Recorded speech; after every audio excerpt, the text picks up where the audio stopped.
तो नाज़रीन, लाहौर के रुपोश इलाकों में जाली दूध बनाने वाली फैक्ट्रियां बेनकाब। यहाँ पर कह लें कि जितने भी लोग थे दूध बनाने में मसरूफ थे। दूध में कह लें नाज़रीन कि जो सर्फ है, कपड़े धोने वाला, और कह लें कि घी और पाउडर वगैरह ऐसे केमिकल डाल के जो जाली दूध बनाया जा रहा था। वज़ीर खुराक पंजाब ने बर वक्त कह लें कि कार्रवाई की, बर वक्त छापा मारा, अपनी टीमों को साथ लिया, जाकर दूध चेक किया।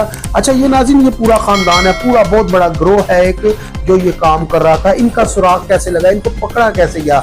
यहाँ पर मसला ये हुआ कि जब इनकी इंक्वायरी की गई और इनका कह लें कि इन्वेस्टिगेशन की गई तो पता चला इस पूरे खानदान के पास, इस पूरी फैक्ट्री के पास से एक भी भैंस नहीं है, लेकिन ये हजारों लाखों लीटर दूध बेच रहा था। यहाँ पर मैं आपको बता दूं कि जब इनकी इंक्वायरी हुई, सारे मामलात हुए, तो फिर इनको देखा गया, फिर दूध चेक किया तो दूध में अब वो कह लें कि जब लेबॉर्ट्री टेस्ट हुआ तो पता चला कि इसमें दूध नाम की कोई चीज है ही नहीं है। जो पैसे आप देते हैं अपने बच्चों के लिए, नूर खरीदते हैं, दूध खरीदते हैं, लेकिन ये ना तो नूर था ना ये दूध था, ये जहर हम लोग ले रहे थे अपने बच्चों के लिए।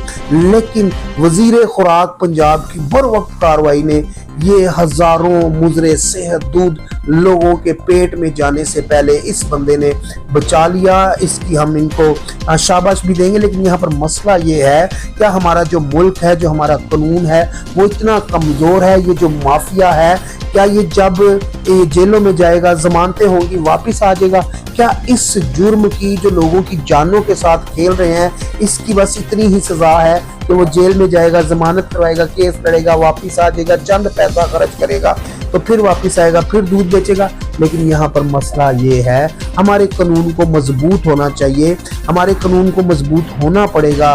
कोई गधे का गोश्त बेच रहा है, कोई मरे हुए जानवरों का गोश्त बेच रहा है, कोई मरी हुई मुर्गियों का गोश्त बेच रहा है, और ये दूध आपके सामने हजारों लीटर दूध जाया किया गया है। मुझे तो ये लगता है नाज़रीन, इनके ऊपर 302 लगना चाहिए। आपको क्या लगता है? कमेंट्स में जरूर बताइए।